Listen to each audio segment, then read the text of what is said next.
ओम शांति आप सभी बहन भाइयों को। आइए सुनते हैं बाबा की मधुर मुरली का सार, शॉर्ट एंड स्वीट। आज 5/6/2005 यानी 5 जून 2025। मीठे बच्चे, बेहद के सुखों के लिए तुम्हें बेहद की नॉलेज मिली है। किस लिए मिली? बेहद के सुखों को प्राप्त करने के लिए बाबा ने बेहद की नॉलेज दी है। मीठे बच्चे, बेहद के सुखों के लिए तुम्हें बेहद की नॉलेज मिली है। तुम फिर से राजयोग की शिक्षा ले राजाई ले रहे हो। गीता में भी है ना, मैं राजाओं का राजा बनाता हूं। ये राजयोग की शिक्षा मैं खुद आकर के देता हूं। तो बाबा फिर से शिक्षा देकर के राजाओं का राजा, यानी हम उनसे बाबा से राजा ही ले रहे हैं। प्रश्न, तुम्हारा ईश्वरीय कुटुंब किसी एक बात में बिल्कुल निराला है। बहुत सारी बातें, लेकिन आज बाबा ने एक चर्चा की। इस ईश्वरीय कुटुंब में कोई 1 रोज का बच्चा है, कोई 8 रोज का, लेकिन सब एक साथ पढ़ते हैं। बाबा टीचर बनकर अपने बच्चों को पढ़ा रहे हैं।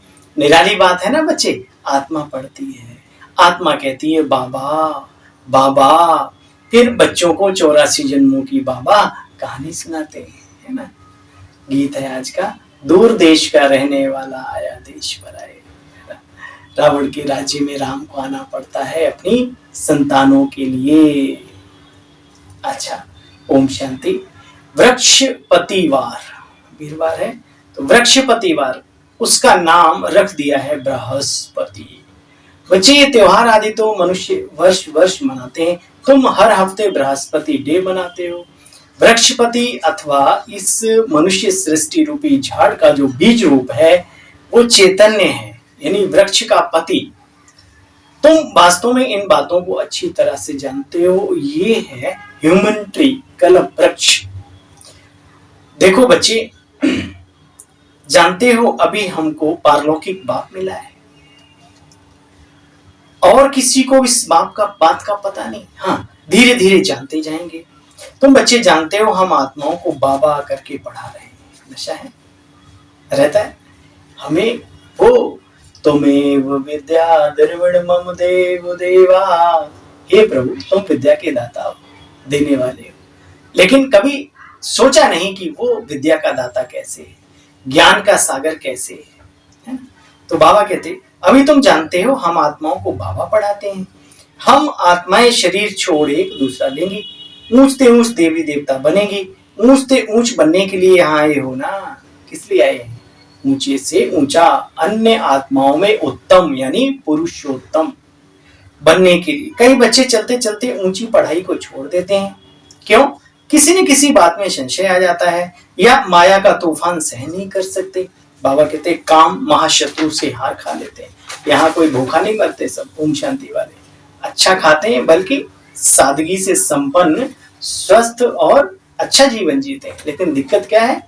यहाँ विकारों पर विजय पाने की टेक्निक सिखाई जाती है। इसमें बहुत सारे लोग हार जाते हैं।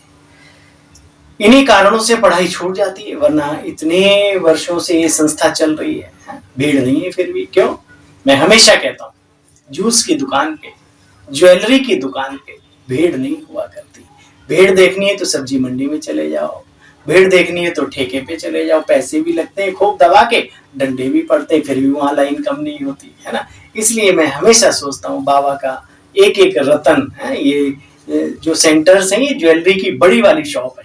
यहाँ आम जैसे कोई पीसी ज्वेलर्स पे या कहीं और चला जाए जो हाई फाई होते हैं, तो वहां तो ऐसे वैसे कुछ घुसने भी नहीं देंगे। तो चौकीदार और बैठे होते हैं डंडा लेके, बंदूक लेके।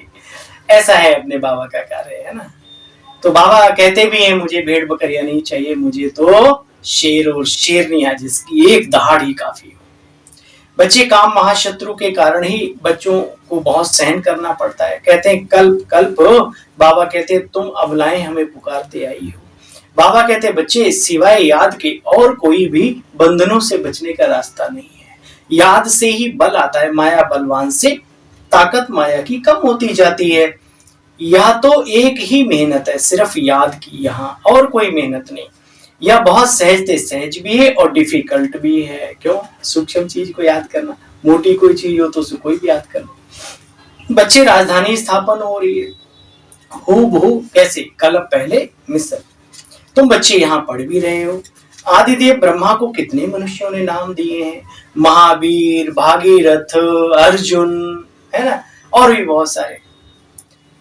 तो महावीर भी उनको कहा जाता है, महावीर हनुमान को भी कहते हैं। वास्तव में दुनिया में बड़ी सुंदर बात, जो युद्ध जीते वो वीर कहलाए, और जो मन को जीते वो महावीर। तो हम सब बाबा के बच्चे मन को जीतने वाले, मन को सुमन बनाने वाले वीरों के वीर, महावीर और महावीरनियां हैं। इस नशे में रहकर बाबा कहते बच्चे देखो, वास्तव में तुम बच्चे सच्चे सच्चे महावीर हनुमान हो। तुम योग में इतना रहते हो, जो माया के बल कितने भी तूफान आए परंतु तुम्हें माया हिला नहीं सकती। तुम महावीर के बच्चे महावीर बने हो, क्योंकि तुम माया पर जीत पाते हो, 5 विकारों रूपी रावण को अपने वश में करते हो।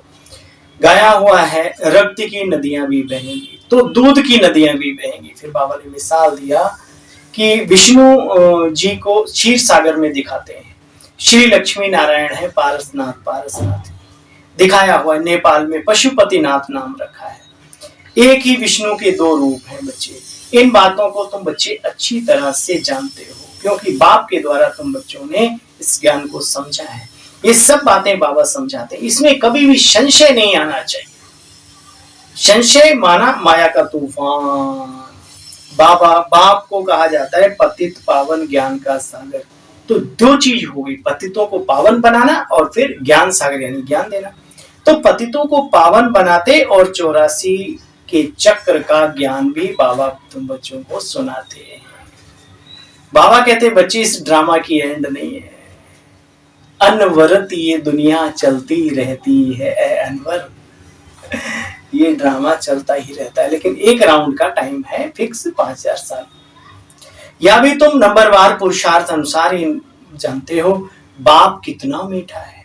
पतियों का पति भी कहते हैं तो बापों का बाप भी है। बाप कहते हैं मेरे से तुम बच्चों को बड़ा भारी वर्षा मिलता है, परंतु ऐसे मुझ बाप को भी माया फार करती दिलवा देती है। बात मत पूछो। अच्छा, यह भी ड्रामा में नूंद है। जो अकलमंद बच्चे वो सहज ही सब बातों को समझकर दूसरों को भी पढ़ाने लग पड़ेंगे। बच्चे समझते हैं कि यह पढ़ाई बहुत अच्छी है। अच्छा है या नहीं, दिल पे हथेली रख करके पूछो अपने आप से, जो बाबा मिला, बाबा का ज्ञान मिला, उससे मुझे कितना फायदा हुआ। बुरा नहीं मानना। देखो बाबा 100% की बात करते हैं। चलो 100% हम धारणा नहीं कर पाते, बातें नहीं समझ में आती। जितना हम धारण करते हैं, जितना समझते हैं, उतना तो फायदा होता है। होता कि नहीं होता? तो जितना हो रहा है उसको तो कायम रखो, उसको तो छोड़ के मत भागो ना, कम से कम, है ना। तो बाबा कहते हैं बच्चे देखो, बहुत बच्चे हैं समझते हैं पढ़ाई बहुत अच्छी है, जीवन अच्छा बनता है। इससे श्रेष्ठ जीवन और क्या हो सकता है। नजरें वही है, नजारे बदल गए। इन्हीं डब्बियों से हम क्या क्या गंदा गंदा देखते। अब इन्हीं डब्बियों से बाबा के बनने के बाद हम कितना सुंदर चरित्रवान जीवन जीने का संकल्प करते, जीते, और आत्मा लाइट को देखते, फरिश्ते देखते। हाँ, ये मेरी बहन है, मेरा भाई है, ये नजरिया बाबा ने दे दिया। कितनी खुशी की बात है। ऐसा चरित्रवान जीवन कहाँ है लोगों का, भले कोई कितना ही ऊंचा हो, है ना। मनोविकारों पर भी बाबा जीत पहनाते हैं, जो अंदर में बातें आती हैं। इसके साथ साथ खान पान, रहन सहन मर्यादा पूर्वक भी और बड़ा रॉयल भी, सिंपल भी और सादा भी, और शरीर के हिसाब से भी अच्छा, मन के हिसाब से भी अच्छा। तो इससे ऊंचा जीवन और कहाँ हो सकता है, विचार करो। तो बाबा कहते अभी तुम बच्चे बाप के कार्य में मददगार बनते हो। हाँ भाई, मददगार बनने वालों, हाँ, बिना कहे ही मददगार बन जाया करो। कोई दीदी आपको कहे, कोई भाई आपके गिड़गिड़ाए नहीं, अपना भाग्य बनाने के लिए भाग कर आना चाहिए बाबा के घर में, बाबा के कार्य में। कंधे से कंधा, जो लोग निमित्त बने हुए उनके कंधे से कंधा मिला के कार्य को आगे बढ़ाओ, ठीक है।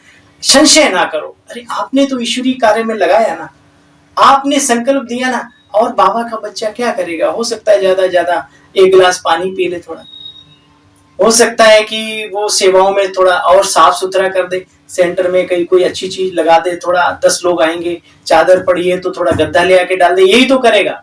जो बड़ी बड़ी नौकरी, बड़ी बड़ी पढ़ाई लिखाई और बड़े बड़े महलों को छोड़ के आए, वो तुम्हारे पैसे के भूखे हैं क्या।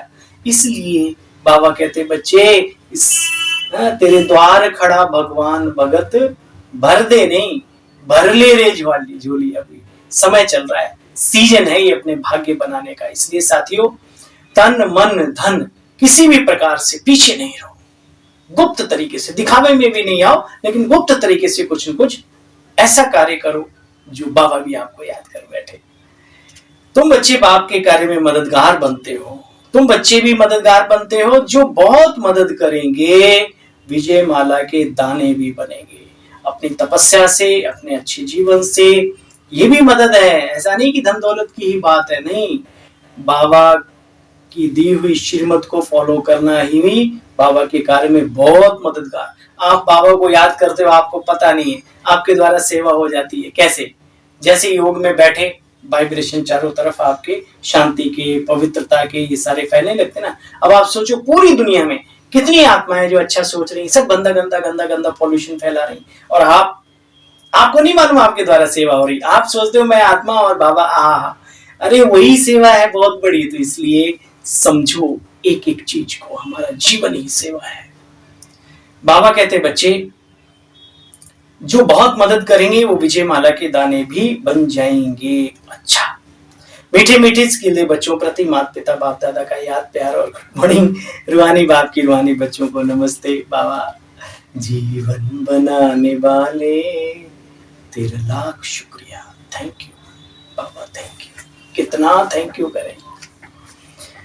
धारणा का सार है, किसी भी बात में बच्चे संशय बुद्धि नहीं बनना। घाटा पड़े, कुछ भी हो, मान लो कई बार ऐसी स्थितियां पैदा हो जाती हैं, हम कुछ करने के लिए संकल्प करते हैं और वो नहीं होता, तो कोई बात नहीं, ना में भी मर्जी है उसकी, है ना। तेरी रजा में मैं राजी रहूं बस, और क्या चाहिए। माया के तूफानों को महावीर बन पार करना, ऐसा योग में रहो जो माया के तूफान बच्चे कभी हिला ना सके। अकलमंद बन अपनी जीवन ईश्वरीय सेवा में लगानी, सच्चा रूहानी सोशल वर्कर बनना। बच्चे पढ़ाई पढ़नी भी और औरों को पढ़ानी भी है, वरदान है। अहम और वहम, ये अहम जो होता है ना, अहंकार कि मैं ही बहुत कुछ, ये भी दिक्कत है। वहम भी नहीं रखना। अहम और वहम को समाप्त कर रहम दिल बनने वाले विश्व कल्याणकारी आत्मा भव। कैसी भी अवगुण वाली, कड़े संस्कारों वाली, कम बुद्धि वाली, आप ध्यान से सुनना, आज से सारी शिकायतें बंद हो जाएंगी ब्राह्मण परिवार के प्रति या बाहर के प्रति जो रहती हैं, चाहे लौकिक के प्रति चाहे अलौकिक के प्रति। क्या कहा बाबा ने? कैसी भी अवगुण वाली, कड़े संस्कारों वाली, कम बुद्धि वाली, सदा ग्लानि करने वाली बाबा के कार्य में, बाबा के बच्चों की या बाबा की ग्लानि करने वाली कैसी भी आत्मा हो, जो रहम दिल विश्व कल्याणकारी बच्चे हैं, वे सर्व आत्माओं के प्रति लाफुल के साथ साथ लफुल भी होंगे। कभी इस वहम में नहीं आएंगे कि या तो कभी बदल नहीं सकते, या तो ऐसे ही हैं ऐसे ही रहेंगे, आदि आदि, मैं ही सब कुछ हूं, नहीं।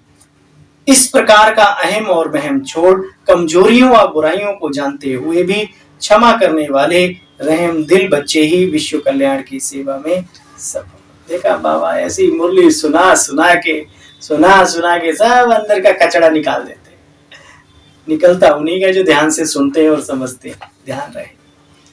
स्लोगन है, जहां ब्राह्मणों के तन मन धन का सहयोग है, वहां सफलता साथ ही साथ है। तो ऐसी सफलता को प्राप्त करने के लिए सभी ब्राह्मणों को अपना तन मन धन का सहयोग बाबा के कार्य में लगाना चाहिए। इशारा है अव्यक्त, आत्मिक स्थिति में रहने का अभ्यास करो, अंतर्मुखी बनो। आत्माएं जब आपके आत्मिक स्वरूप का अनुभव करेंगी, तब वे बाप की तरफ आकर्षित होंगी। बच्चे अहो प्रभु के गीत गाएंगी, देह अभिमान से सहज अर्पण हो जाएंगी। अहो आपका भाग्य, ओहो मेरा भाग्य। ऐसे इस भाग्य की अनुभूति के कारण देह और देह के संबंध की स्मृति त्याग कर देंगी। ठीक है, अच्छा, ओम शांति, ओम शांति। थैंक यू आप सभी का भी। मीठे बाबा, कल फिर मिलेंगे इसी प्लेटफॉर्म पे बाबा की मधुर मुरली का सार लेकर, तंत्र निचोड़, इसेंस।